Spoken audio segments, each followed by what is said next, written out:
All right. Might just be us for a little bit, I guess. Attendance has kind of been down for these calls the last couple of weeks or so. Um, Daniel, you got anything you're working on as far as the YouTube game goes?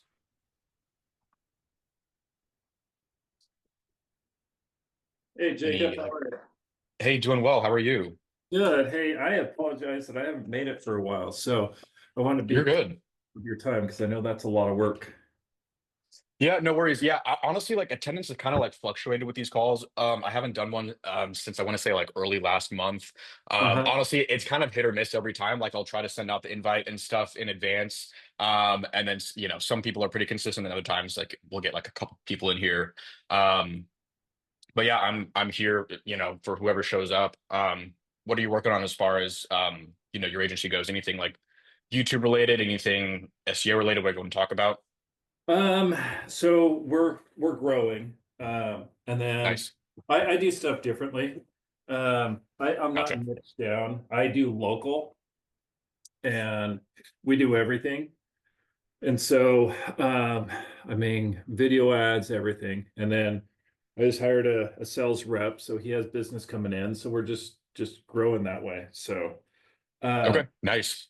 yeah, I've sold media for legacy companies for 13 years. So just kind of just keeping kind of the same way, just doing a better job, just doing it locally. So Yeah. So where are you getting a lot of your leads coming in that you have your sales guy working on? so well, when I started, I just cold called.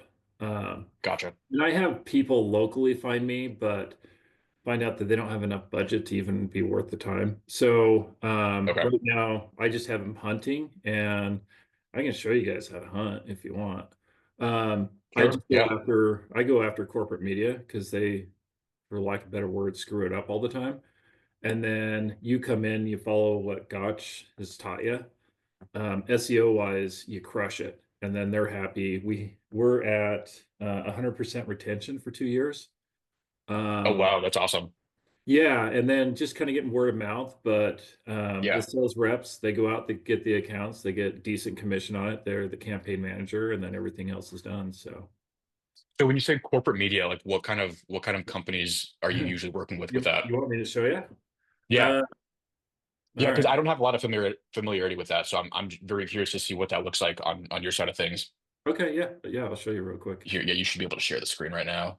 Okay, so I'm gonna go in here real quick. Um, I'll just grab this and I'll do this. Okay. And by the way, I think you can see it, right? Yep. You can see it. Okay. I use Duda to build websites. Okay. If you guys played with it, but SEO wise, it Mm, crushes. It's limited. It's very limited, but I can build a website in like a day. nice. I know Nathan likes WordPress, which we do have WordPress, but uh, Mm, that's the majority of it is on Duda. And so just like I was just got off the phone with this investment company. This is our website right here on WordPress. This is our website on Duda. gotcha. Okay, nice. So I can show you both of them. We launched them both the same time. And I've been telling them, I go, just keep it on Duda, man. It's just better Mm, performance. So anyway, just kind of food for thought. So let's talk about corporate. Um, Here's one that's fun. Townsquare Media. I don't know if you guys have heard of them. mm-mm. Okay, so these guys. Sorry, I don't mean to be sabotaging your thing, but No, you're good. No, like honestly, sometimes like we'll talk about like YouTube stuff if people have questions, but sometimes when it's kind of like fewer people, I'm game to talk about whatever you guys want to talk about, and especially like this kind of stuff. I don't know much about like the media space, so very okay. interested to see what you have to say about it. You're in Texas, right? I'm in St. Louis, Missouri. Okay, let's see. They're right there. Okay, so let's grab one of their brands right here. Come down here. Um,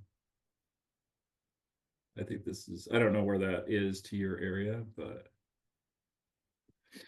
so right here is all of their customers. Okay. So kind of take a look at this. So basically with them, their websites, they're on WordPress, but they're switching them over to Duda just because they're old legacy. Um, so come to think about it, like these guys right here, bare minimum, they're spending 300 up to $2,000 a month Mhm. on marketing. And then if you just go in and actually just follow the checklist, you can go in there and crush it. Townsquare kind of knows what they're doing, but they're sloppy. They have a lot of H1s and stuff like that. So Yeah, kind of I a see what you thing mean. to take a look at with them is, so this is how I prospect. I just go find out who the owner is. Do you guys use High Level at all? I've been getting into it, kind of like switching from like not really having a CRM in place to putting that in place with the agents I work with. So I've kind of been going through there. Brian Zippin has come on these calls several times and sh like kind of shared his screen. So I've learned a lot from him. Yeah, him and Definitely I seems just, like oh, powerful go for it. stuff, but I get kind of overwhelmed with it. Sometimes just like Dude, it all sucks. the stuff you can do. High Level is a pain in the ass. I go get somebody to figure it out for you and then just pay them to do it. Yeah, I I've just, got a guy on Upwork, yeah, because I'm just like some of the stuff like I've gotten on some of the training calls and that kind of stuff, and I'm just like it sometimes feels like such a like time suck to like have to learn the whole platform for myself it, because I probably like a month ago is when I really started, and I'm just like, where do I even yeah. begin? I got a guy that builds my funnels and stuff like that for me for my customers on Okay, different marketing that we do, and I can share that with him. yeah, He's awesome. You have to be, he's 70% of the work, right? You just kind of got to remind him. hmm So I'll get back to Go High Level real quick. But with Go High Level, I was just showing my sales rep yesterday. You put in the business name, it's going to show you the owner, phone number, contact, boom, you're done, and does a quick SEO audit. yeah, That corporate media. So here, let me just get in there real quick.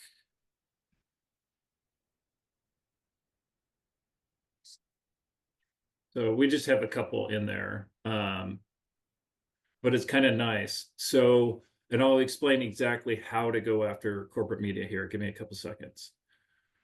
So Townsquare came in and just took all of our, when I was in corporate, they came in and just stole accounts left and right, promised the world, blah, blah, blah. What ended up okay, happening is now they don't follow up with their customer, right? So they get that digital hmm media, they throw it over here. Now, these customers there, they don't know how to search for digital media. They're used to people calling them, right? So yeah, their thought process is, okay, I don't know who it is.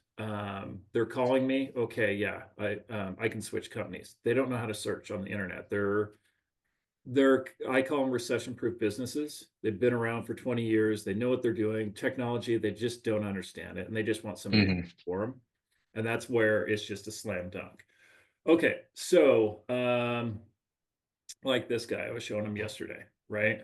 I just put in the information and then it's going to give me the owner's name. Let's see where else on the point of contact. Okay. Has the yeah, owner, sales assistant, the owner, eBay store employee, right? So those are all your point of contacts. So in Idaho, we do a statement of service through the Idaho business thing to find the point of contact. Here it gives you multiple. I gotcha. That's the cool thing about High Level. And then if we go to here, I'll just go in here. There was a, where was it yesterday? Oh, showing the report, right? So, and then I'll just show you real quick prospecting on there, but I'll get back to Townsquare real quick. So it's going to show if it has widgets, text, blah, blah, blah, just kind of quick, high level. It'll show you if they're using Google Ads, redirecting on Facebook, different things like that, right? And then it does a quick Yext is what it does for the local listings. So you have a quick Yeah. talking point, right? So do you like send this and like a report to the prospect to be like, hey, like here's where you guys are crushing it. Here's where you guys are maybe missing the mark. Great question. So I'm going to show you what I do. So on this guy, I would call him up, right? Find out who the point of contact is, and I just have a conversation with him. I don't recommend that I'm a customer or um, what's it called? I'm selling them anything. I'm just having a conversation Yeah. with him. And this does two things for me. It establishes if this is a guy I even want to work with, right? If they're cool on the hmm phone, we're having a good conversation. I was like, hey, okay, well, I actually do marketing, and I just wanted to, follow up with you. When's a good time for me to discuss going over? I have some ideas and thoughts for you. I know you're with Townsquare, and so that's how I'll start the conversation, right? Gotcha. And I know with Townsquare, they're never followed up on, and they have a new rep every year. So they're frustrated, right? And if you talk to them like, hey, I noticed that you're doing business with Townsquare. How is that? Right? Oh, it's awesome. Okay, cool. I'm glad that you're happy. I noticed a couple different things, and if you'd be willing to talk, I'd like to sit down and talk with you. If you're happy, then cool. I get it too. Not pushy or anything else like that. Or Right. you call in, hey, how's your experience with Town Square? Right? I don't need because I always tell them my name, Daniel Twist, right? And it's the old sales philosophy. You tell them first, last name, so it just draws their ear, right? Versus, Yeah. hey, That way this they is remember. Dan, what's up, right? Um, Yeah. and so if I say, hey, I noticed you've been doing business with Town Square, how are things? Well, and then they're just going to unload, right? And it's like, Yeah. okay, and let them talk. Let them just throw it out there, how the rep never follows up with them, whatever it is, right? I asked them to change this on the website. They haven't done it. Cool, I got you. Now it's just a matter of when I want to do onboarding, right? Yeah. That makes So, sense. old legacy, and they're kind of, yeah, they're old legacy. They just have a number of what they have to hit. So they have to hit one or two new sales a month, and that's more important than following up with their existing customers, right? That's the digital side Yeah. of like Town Square. Um, So they're just kind of doing like the bare minimum and you're coming in and kind of showing like, here's everything else we can offer you if, town squares, not meeting your expectations. right. Yeah, and that's where I mean, and then as soon as you launch, a new website, because they own the website, the Town Square does. Oh, So as okay. soon as you launch a new website and then you just do the best practices, it automatically shoots up. Gotcha. Another Yeah, thing that to makes think sense. If about. you're doing anything better than town square is. Yep, yep, because Town Square is sloppy. There is just numbers, right? They're just kind of going as quickly as they can. I do that with Haibu. Like my sales rep just grabbed a $4,000 a month local account that was already spending it with Haibu. Just went in there. They're like, yeah, I don't think they know what they're doing. Cool. We just took the revenue and threw it in there. So Nice. Yeah, that's a win for you guys. yeah, and so they're out there. So, like Haibu, Thrive is my old company that I used to work with. Um, and then Town Square, they're out there. And then also you could go after Scorpion. Scorpion's another fun one to go after. Okay. Yeah, so like kind of taking clients almost from like the bigger companies where you can come in and do a better job with fulfillment, service, communication, I'm sure. Right. Yep. Yeah, Yeah, that's smart. I like that. and that's the biggest thing, like, and it's a little bit different than when you have inbound customers coming in, because when you have inbound, Hmm. um, they're pissed off, they're upset, and that's why they found a new company, right? Okay. Here on this side of how I do it with these customers, it's a completely different meaning. Like they are looking for recommendations, they like ideas. And so Brian and I were talking about it, and I was explaining to him, I go, my meetings are okay, this is what we did last month, this is what we're doing this month. What are you looking forward to? Hey, Brian, Hey, I'm There he is. rambling Keeping it devil. again. I heard Um, my name and suddenly I appeared. there you go. But yeah, you just kind of do a 3 month kind of look, where we're going and different things like that. So, Yeah. Roadmap. yep, roadmap. I love the roadmap, guys. It is it is so good. And now I'm doing the roadmap with video reels and customer testimonial videos. It's hot. It's hot, hot. Is that kind of similar to what you were showing, like maybe a month or two ago on one of these calls with like your 12-month plan for, I think it was like a medical center or a hospital for video production? Bingo. Okay. And Yeah, that's good stuff. yeah, people are loving it in a good way. And it honestly it just opens the door of like that discussion of what do you actually want, right? You know? Yeah. So, it's not a set in stone plan, but it's something I can provide them and be like, "Do you like any of these ideas?" Shotgun. Yeah. And then they go, "Well, we hate this, we hate that." you know, and at least you have something that you can get them that lines up with a actual price, actual thing. And Yeah. So is it kind of like you're, showing them a bunch of options and possibilities and letting them decide, like, here's what we do want to go after, and here's what this video is not a good fit for us. exactly, exactly. And before we actually put it to schedule, we'll get all that approved, right? And then we'll Okay. go down that schedule and like knock it out, Yeah. because now we have an approval. We have the ability where they can like actually click on it, play with it, update it, give us their feedback, and then go from there. Yeah. And we're not talking about like crazy stuff. We're just talking about like they know they need this for their business. Like these are like core things for their company. So, hmm you know, So how do you guys handle, I know Daniel, you said you're doing like a 3-month roadmap. Brian, sounds like you do like a 12-month thing. Because I know this is something I know Nathan's kind of touched on as far as like I can't remember like how to describe it, but like communicating it in a way where like, okay, you have the road month for like 3 months, 12 months, whatever it is, but like making it clear to the client, like that's not it. Like you don't get to the end and like, all right, we're done. Like we go our separate ways. Like there's always more work to be done. How do you guys handle that? Like are you kind of like making it known to them, like, okay, like, we have a roadmap for the next couple of months, but then like, we're gonna have to reevaluate or, do an audit again at the end of that? Or do you just kind of leave it as like this is like an ongoing thing?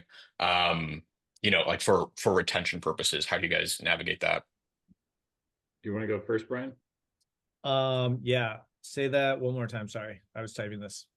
Like when you have a roadmap, kind of letting the clients know, like you do have a roadmap for the next, X number of months, but that's not the end of your digital marketing work with them, right? Like No, you want to keep it no. going, but how do you, because I think Nathan talked about this as like there's a way to do it, but there's a way to not do it where they end up thinking like, okay, at the end of 12 months, it's like, great, our contract's over. They end their services with you, like avoiding that, make sure you keep them for the long term. That's an easy one. Every quarter, like after we're done with one, we see all the time and effort that we put in, and I say, hey, by the way, based on this quarter and what I've seen, this is what we need to do for quarter next year. We just keep Yeah. moving by quarter. Okay. Like that way And they are you see doing it. that on like just like a quarterly Zoom call with them to kind of review things, then talk about where you're going next? Yeah, literally on our like monthly calls, we go through this. And then once we Okay. hit the quarter mark, we basically on that meeting, we go through and say, hey, even with these guys, I have them all the way out till 2026 because we got it Oh, approved. wow. You know what I mean? Gotcha. So this Yeah, is that makes like they're sense. anticipating working with me till then, right? And then Mm, every quarter we reset this and just say, hey, by the way, we forgot X, Y, and Z for this next quarter next year. Because a lot of times when they have events, or maybe there's like a specific customer that they won this year versus last year, now we can add it to the schedule. okay. I see And what they you're love saying. that, right? Yeah, that's smart. I like that. And Okay. this isn't going to win 100% of the time, guys. This is just so we can, at the best, keep these customers MMR as long as possible. People are going to change, fire you, sell their company, everything. So, it just is what it is. So, Yeah, you know, these things happen. Unless you're at such a low price point or like a reasonable price point that, they just set it and forget it, that's even better. But, sure. you know, some of the customers I have are at a higher tier price point that, they evaluated X amount of time. Some of them, like one got purchased and they went with whatever the major company that, has their own marketing team. it, Yeah. it happens. There's nothing I could do about it. But but sometimes they'll even come back to you and be like, hey, do it for our whole portfolio. And then you Yeah. have to sell them, There you for go. double. Yeah, that makes So sense. yeah, but I would lay it out like that and just kind of have that kind of mentality when you're looking at these things. Yeah. Is just quarterly, take a look at it, make a decision, because I don't let the customer make the decision. I give them options. Right. And then I say, these are the ones I think we should do. right? Because they're not going to come up with these things, or maybe they will from some of your ideas, which is fine too, but it's still in like the wheelhouse. That makes So sense.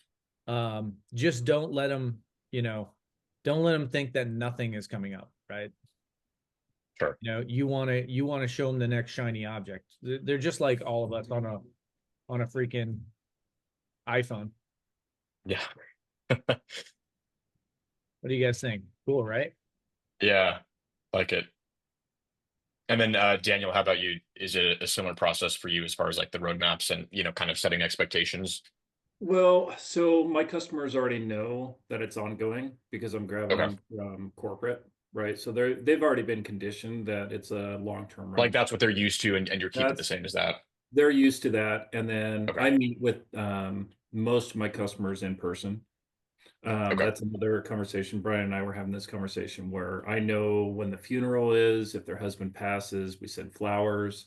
Like we're part of their family, Yeah. just because they're local and they like a local person to talk to.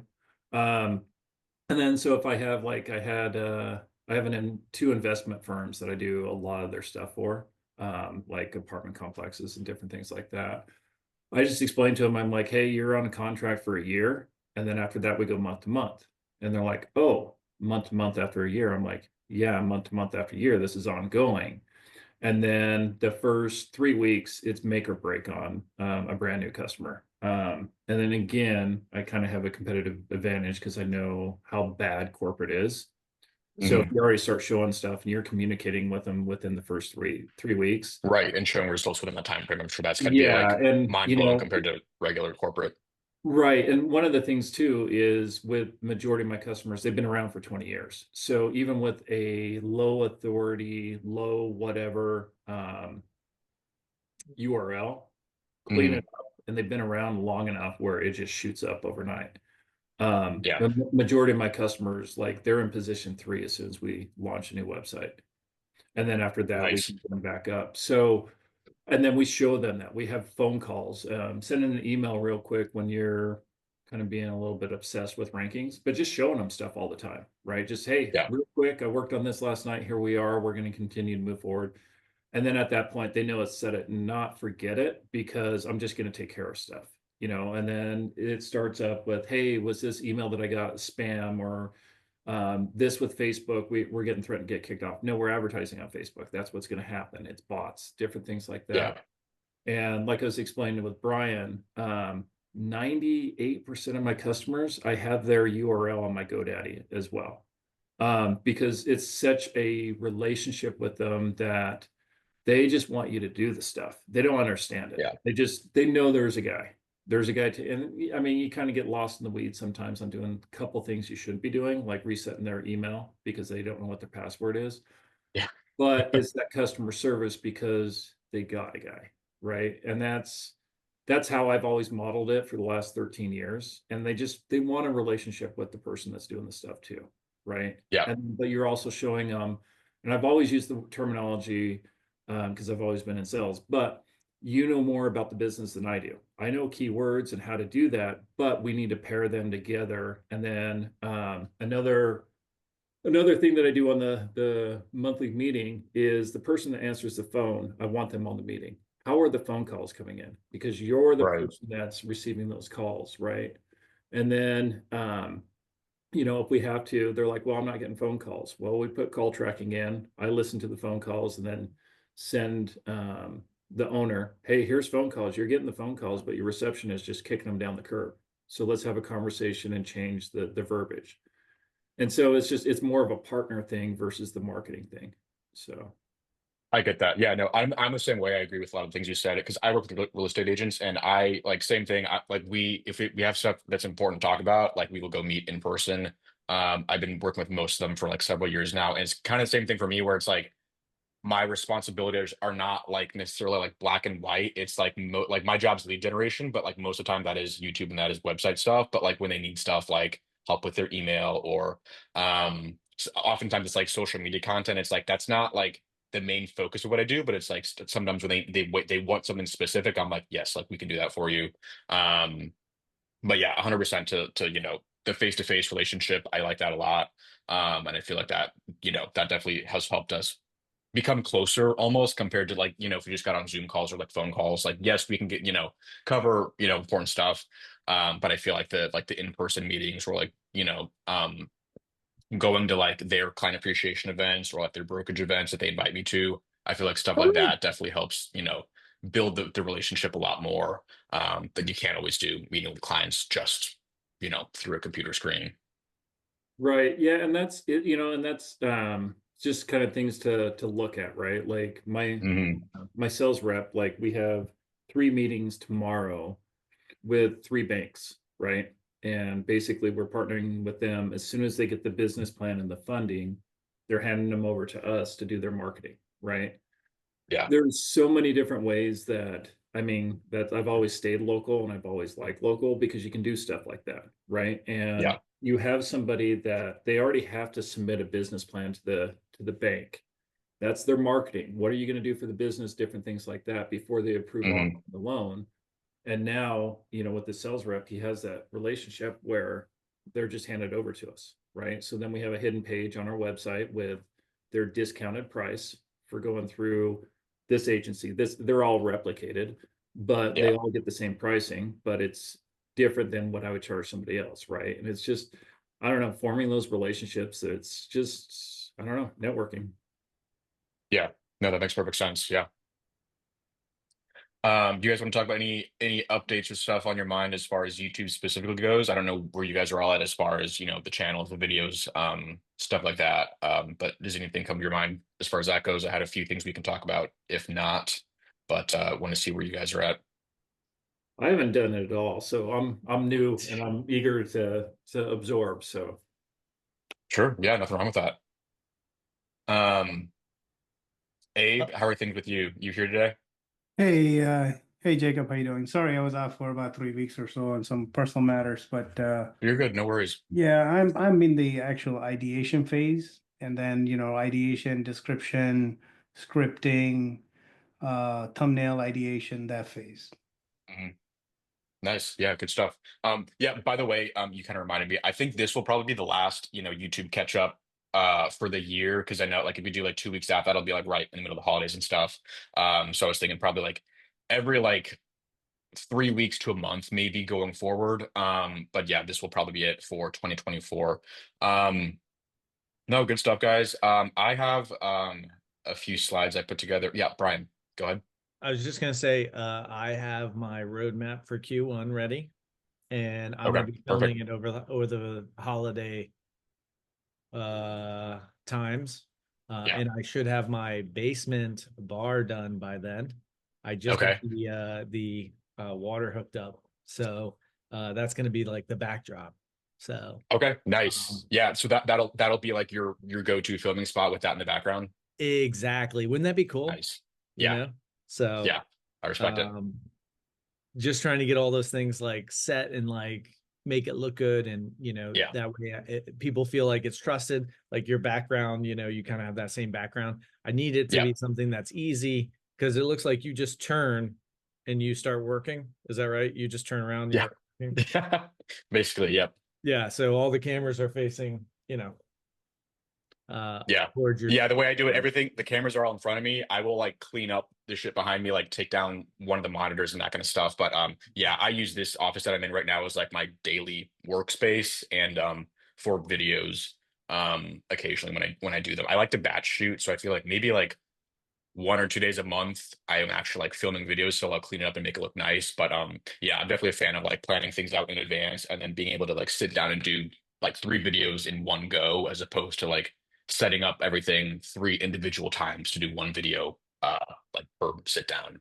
Yeah, and I've determined that I'm going to create like basically that quarter in the session, like maybe a two Hmm. day period, and I Yeah. blocked it off of like this is the day I'm doing it. So I'm hoping that I can stick to that rhythm and then just pick out 2 days and do it. And now that I have like, you saw some of those reels and other things, I'm gonna Hmm. introduce those into like, hey, this is what you get when you work with us. Yeah. SEO, pay per click, reels for social, a place where you can publish on your own calendar. We can Yeah. collaborate together. What? Yeah, no, Talks you about got it all in Twitter. one place. Yeah. All right. Yeah, cool. Good stuff, guys. Here I got a few slides I put together for today. Hopefully just, give you guys some updates on, stuff I'm working on. Hopefully spark some ideas for you guys as far as, the YouTube game goes, whether it's for clients or, for your individual agencies. Can you guys see this right now? Okay, cool, cool. All right. Transparency. Here's some stuff that I've been working on specifically for my SEO channel. So I got a few videos published. Um, this one right here kind of was like my attempt at like a case study video to see how that performs. It's been doing well so far. And when I say well, I mean it's got like maybe 40 or 50 views because growth on the channel has been kind of slow to get started. Um, these are probably the last two I'm going to end up, publishing by the end of the year. I would say right now for the SEO channel, I've been doing longer videos posted less frequently. I was doing once a week for a little bit, and I feel like now some of my videos are more like 15 to 30 minutes long as opposed to 8 to 12. So those are kind of tougher to pump out once a week. So I've been doing 2 weeks lately. Um, okay, kind of some stuff that I've been thinking about lately. Kind of the idea of piggybacking off of like some kind of event or some kind of change to get more views. I've been doing this for the SEO channel, but also for, my local St. Louis channel that's been doing well. Um, New year. That's one potential idea you guys could use, 2025 like predictions or like how things are changing 2025. New features. So if you're talking about like a program or software or whatever, something like, YouTube Shorts now 3 minutes long. I think that was pretty recent. Search GPT, seeing AI overviews everywhere. Just as some examples that you guys could, if you wanted to use that to make content for. Obviously, I know we've talked about this a lot before too, depending on like how, educated your clients are, like how, in the weeds they are with some of this SEO stuff. Because I know we've had some people on here where, their clients don't know anything about YouTube or Google, website stuff. So some of this might be technical for them, but use your best judgment as far as the niches you guys are in. Algorithm changes, regulation changes, election. If you want to get political, I'm sure that those kinds of videos will pop off, but definitely a risky thing to cover. We got some more stuff on here. Yeah, so maybe some more local stuff. And again, might not fit every niche, but if there's a new development or a new project, I do a lot of that for my local real estate. Yeah, Daniel, what's up? Oh, I don't want to stop what you're saying, but let's circle back No, to go for it. elections. Yeah. I have a buddy that makes a killing off political, and I'll just explain it to you. Yeah. Yeah, I feel like controversy definitely gets clicks and it gets views. But I feel like it definitely can be risky.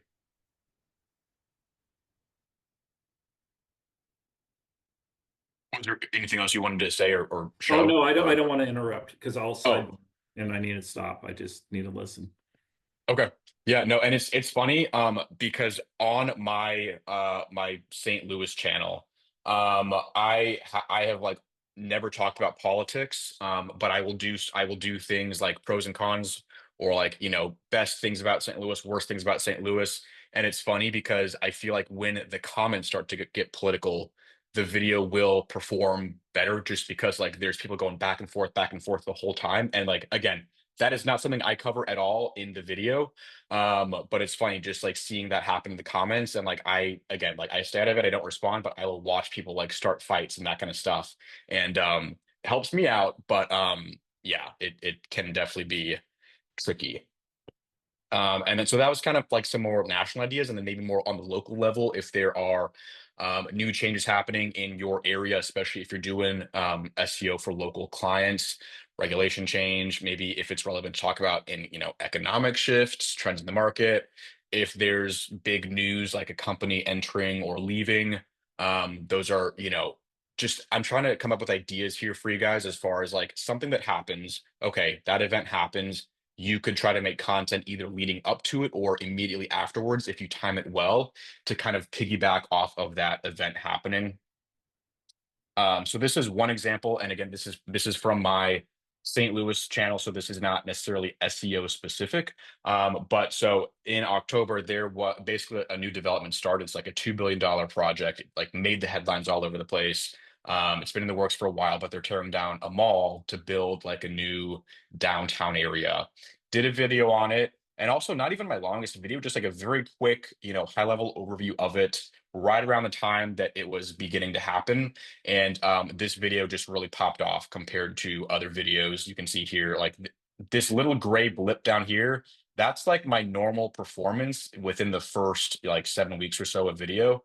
And this one's at like 14,000 views in less than 2 months, which for me, that's a lot of views within 2 months. I feel like most of the time I get videos that go up to like, 10, 20 plus thousand views, it takes like 6 to 12 months. So just an example of if you can find something to piggyback off of, and you'll see Nathan does this too with like if there is an algorithm change, or he might have done stuff like this I think when like Chat GPT came out.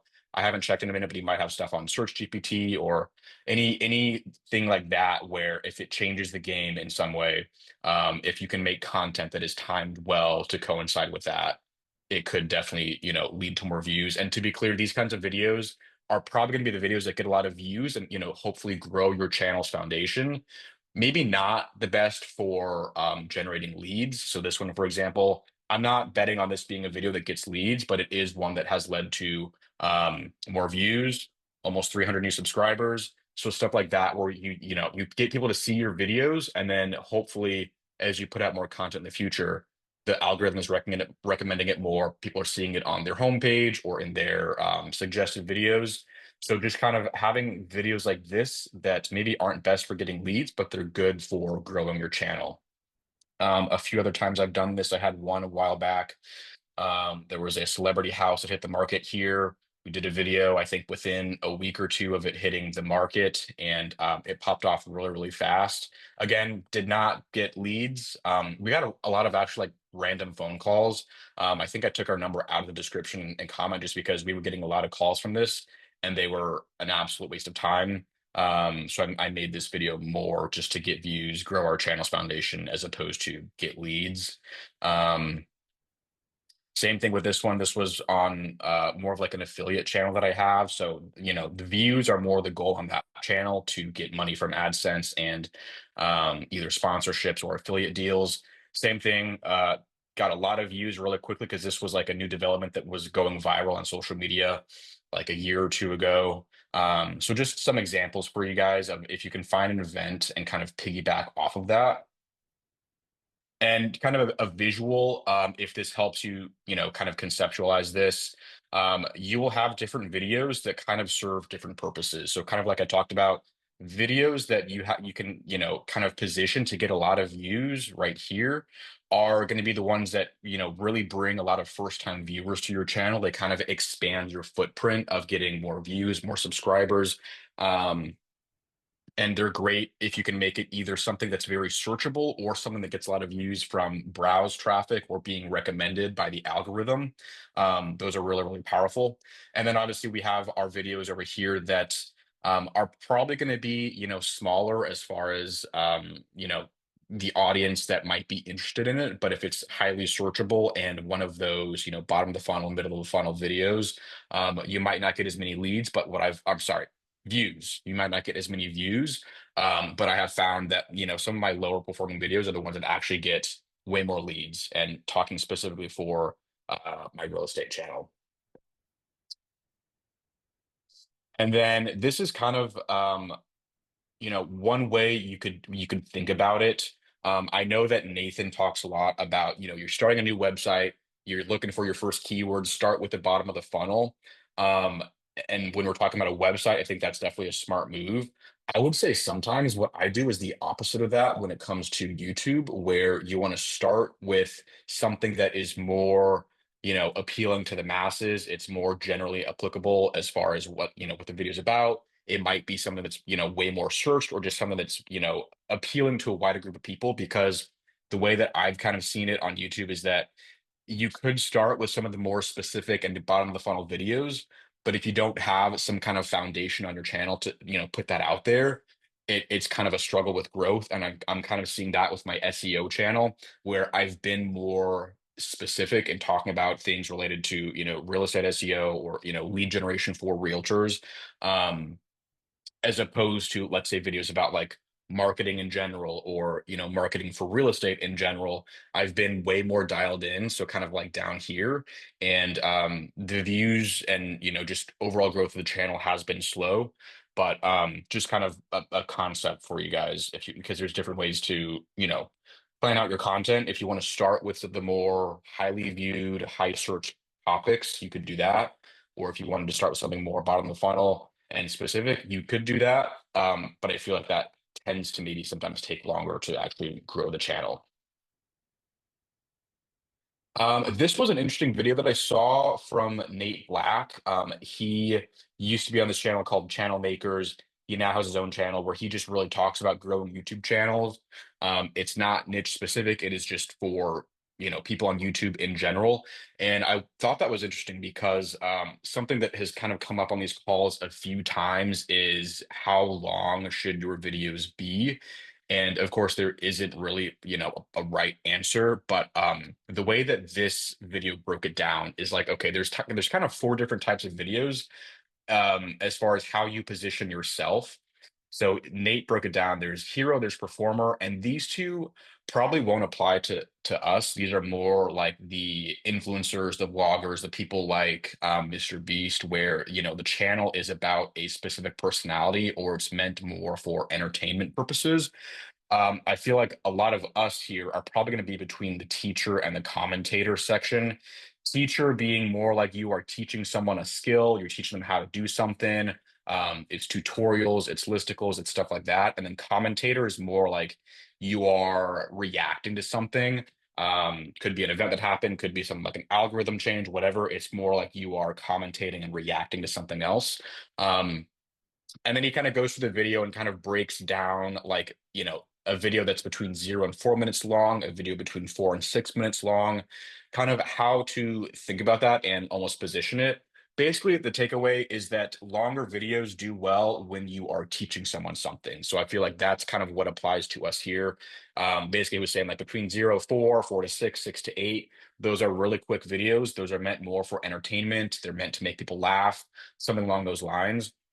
Whereas if you are teaching someone like the guide to doing SEO or, how to get leads for X niche, whatever it is, your industry is, longer videos tend to do better. So like 8 to 16 minutes, kind of like between these buckets do well. And then so do videos that are on the longer side, like 20, 30 plus minute long videos. But I think that an interesting nuance that he explained is that the value kind of has to coincide with that. So if you're going to have a 30-minute long video, that's more of like a commitment for someone that's watching that. So keep that in mind, where if you're going to have a 30-minute long video, try to deliver value consistently throughout that video. So for example, I think I have a couple videos that are 20, 30, I think maybe one or two that's 40 minutes long. And funny enough, those are my highest viewed videos.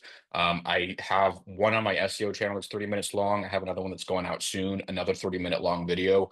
One is on just like SEO for real estate, high level way of just how to think about it from web design, content, backlinks, keywords. I kind of covered all of that at least a little bit. And I have one on keyword research for real estate. Again, another 30-minute long video that I'm hoping to put out next week. Where I'm like kind of showing you little pieces of Nathan's the like the programs that he teaches in the academy. Keyword research, kind of like your low-hanging fruit, clustering opportunities, and then kind of the new keywords you have. So I kind of condensed that down into a video for the real estate industry. So that's one that I have going out soon. But takeaway here was that kind of the longer the video is, especially when it's someone that's looking to learn something, and that's kind of how your video is positioned, like it's informational, it's not entertainment. The longer it is, keep that in mind that there should be more value in there. And I feel like that was a good way of thinking about it. So this is a channel on, or sorry, this is a video on Nate Black's channel. So if you guys check him out, I think he has some really good stuff just on YouTube in general, making videos, growing the channel, finding an audience. I think he has some helpful content. Okay. This is another thing that I was thinking about lately, editing a few videos of my own, specifically for, structuring your video and specifically the introduction. One thing I've picked up over the years is get right into the video. I see a lot of people that will do a video where they like right off the bat start by introducing themselves. Like, hey, my name is Jacob. I've been doing SEO for X number of years for realtors. And I feel like it's better to just get to the point. So, get to the point of whatever it is you're trying to hook them with in the beginning, and then from that hook maybe add a quick introduction in there, but then like start to deliver on the content. And I know this is something Nathan's talked about that I think is interesting. um, Keeping a change of pace in there. So if you have a talking head style video, which maybe a lot of you guys will have if you're, doing videos to get SEO clients, switch it up. So if you look at someone like Nathan, I think he said that every 5 to 10 seconds, he will have some kind of pattern interrupt or change on the screen, whether it's B-roll, it's showing his screen, or it's just having some kind of filler content in there. I think that's something you can definitely modify to your own needs. I definitely don't do every 5 to 10 seconds. I would say mine is definitely longer intervals depending on what the video is. Maybe like 10 to 20 to 30 seconds every now and then is when I'll like add in some B-roll or add in some kind of visual element. Another thing is the idea of just delivering on the thumbnail fast. So I'll show you an example of this. Like, okay, so this is a video I showed you earlier. This is one I did about a month ago that did really, really well. The idea of whatever you have in the thumbnail, I try to show that in the video at some point within the first like 1 to 2 minutes. So if you look at this is what's on the thumbnail. This is what someone sees and they click through. It has a 6.3% CTR, which is definitely good. It's not the highest of all my videos, but it's definitely something I'm happy with. And I think about, yeah, 9 seconds in the video roughly is where this shows up for the first time. So the idea of if you have an image or a face or some kind of visual in the thumbnail, if possible, try to put that somewhere within the first, part of the video. Um, Even if you look at an example like the channel I have for these accountability calls, most of the time I try to have something in there that is shown in the video. So I have some visuals or like graphics. A couple times, I think these two are when Brian's been sharing his screen for Go High Level stuff. Really, the only one that I don't do that for is this one. So, and this is something that I do across all channels. I don't care if it's, this YouTube accountability channel that doesn't get a lot of views. I consistently try to show something from the video in the thumbnail, and ideally that somehow represents the video as a whole, whatever the topic is. um, so I think that's the last slide for today. Just kind of some random things that I had that have been on my mind lately. Some of the stuff has been newer. Like this is like a new concept for me. Other stuff like the thumbnail stuff, I've been doing that for a while, and I think that it is, at least for me, a good practice to have. But do the thumbnails as you guys see best fit, and obviously use your best judgment. That's kind of all I had for today. Any ideas that triggered any questions or comments on that? Yeah, I have one. You were saying every what, 5 to 10 seconds the video. So you're talking about just like pausing it and then restarting it, or No, doing it so from that's different that's what angles? Nathan says for him. So if you watch like Nathan's videos, for example, they're all talking head, but he will have either like stock videos in there, which I'm not a big fan of, or like a graph or something like where he's sharing his screen. So Okay, like every okay, 5 to 10 seconds, you're switching what's on the screen.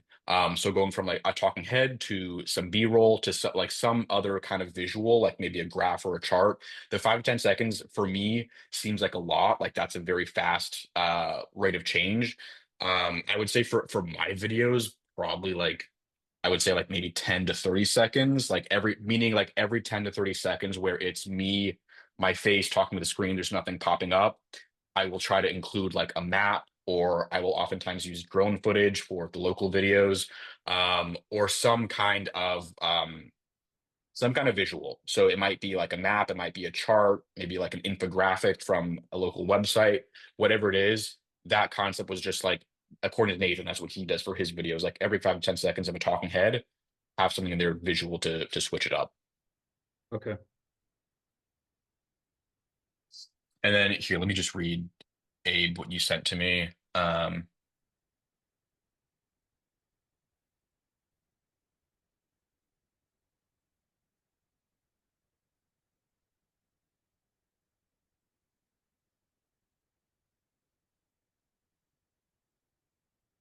Yeah, so Abe sent me a direct message basically saying, you know, it's worth saying that, not every video has to be created to get leads or clients or get views. I think that, yeah, there's nothing wrong with sometimes, making a video just to help someone else out there, or just to, share something you've learned. And kind of the idea that if you make helpful content, the views will come, the leads will come if you give them a way to reach out to you. I definitely think that's a very valid point. Um, where, yeah, you don't always have to worry about like the nitty gritty details of like, okay, how many leads is the video going to get, how many views is it going to get. I think that, it's good to have balance, right, guys, between videos that are maybe meant to be very targeted to getting leads, and then other videos where maybe there isn't as aggressive of a call to action, or you're not as concerned about, optimizing the video for a specific keyword or whatever. You're just making the video to, help someone else out there in the world. I think that is a good point, Abe. Yeah, 100%. Also, Jacob, I wanted to add something else Yeah. regarding the transitions and this talking head, right? Hmm. The reason why is because, besides what Nathan has mentioned, if you guys, I took a video course a long time back. I forgot the guy's name, but Dave Kaminsky was the guy's name. So he mentioned something that is from that time on, I always watch. Whenever you watch a football game, a movie, a TV show, it doesn't matter, right? Look at how quickly they change the frames from one shot to another shot, and look at the transitions Yeah. they're using. You can count 1, 2, 3, 4, click, 1, 2, 3, 4, click. That's what your mind is used to seeing. That's what keeps you glued. And that's what keeps you, a lot of people glued to that box, that transition. And you will see this quite often in movies. That's everywhere you see. Usually they don't keep a frame more than 4 seconds, 5 seconds before they switch it. That's what your mind is automatically trained to having. That's what needs to be followed when you're making talking heads with transitions, and not just transitions, but different types of transitions, like a pattern interrupt, where you have Yeah. transitions from the left, you have another type. And TV shows, movies are a great, great way to one. You better not sit there. It's kind of strange. I'll count 1, 2, 3, 4, 5. Click next. 1, 2, 3, 4, 5. Click next scene. The way they have the transitions going and that transition, that's, I found that to be a very helpful thing. Yeah, I think that's a really good point. And especially, I feel like the more YouTube videos you make, I feel like it kind of changes the way that you watch other YouTube videos, at least for me personally. Like I'll watch someone like Nathan out there, or just I'm watching some random video about whatever it is, and it definitely makes me more attuned to the transitions they're doing, or like even a specific animation, or like the way they have text pop up on the screen, whatever it is. I feel like I definitely have started to pay attention to that after, doing my own videos, to be like, okay, what can I take from other people that are doing this in a way that I like, like, and that's the thing. A lot of this is very subjective, I don't think there's an objective way you can be like, okay, you need this many pattern interrupts, or, this number of B-roll edits in a video. The way that I usually do them is, especially for real estate, because there's a lot of like things we talk about that I have B-roll or drone footage of. The way I tell my editors to do it is, if I'm talking about something and you have footage of it, show it. And so, whether or not I follow the whole like every 5 to 10 second rule, I feel like the way I try to do it is, if there's something worth showing and I'm talking about it, I show it. Same thing for articles. You know what I mean? I'm not filling articles on our websites with like images like every 2 lines or whatever, but it's like, if there's something that we're addressing, that we can show a visual of, that would help someone reading, I go for it. Whether it's a picture, or it's a chart or a table. And I do the same thing with YouTube videos too.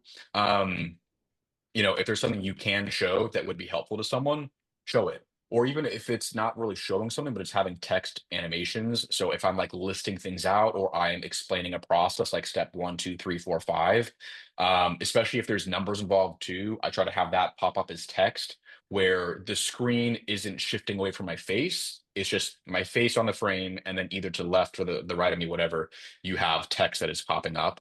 Um, but yeah, just something to keep in mind for editing, thinking about what other elements are you including in the videos to keep people engaged and, up that average view duration, because the higher your average view duration combined with a high click-through rate, that's how you are going to grow your channel and have your videos, crush it by getting views consistently.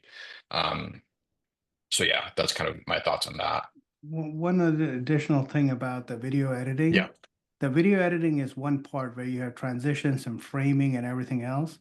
And the other Hmm. thing that you may want to look at this in YouTube too. There's a guy, I forgot his video, but he explains it very well, is pacing of your videos, where, there's a very specific technique called pacing besides editing. Now you're Hmm. going into the sound aspect of it.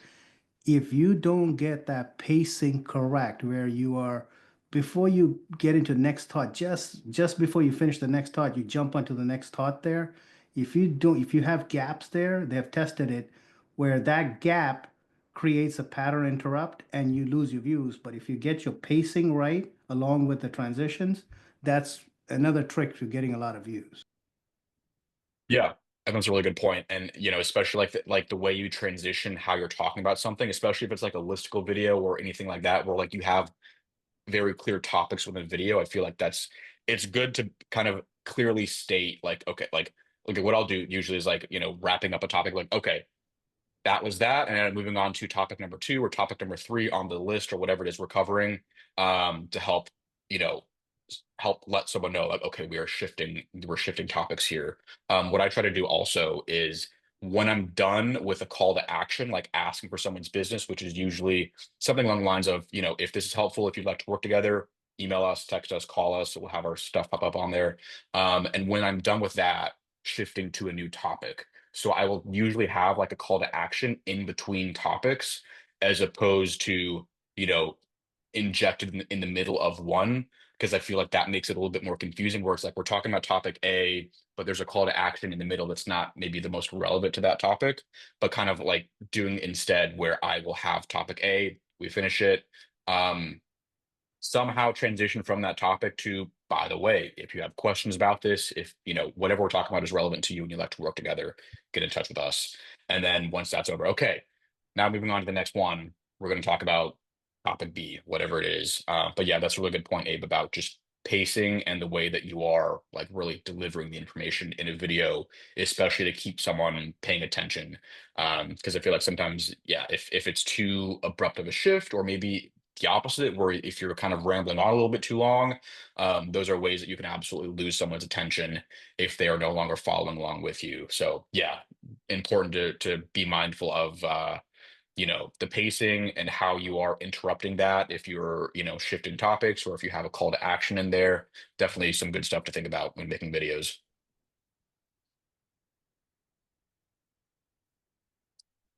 All right. So yeah, that's kind of all I had to go over today, guys.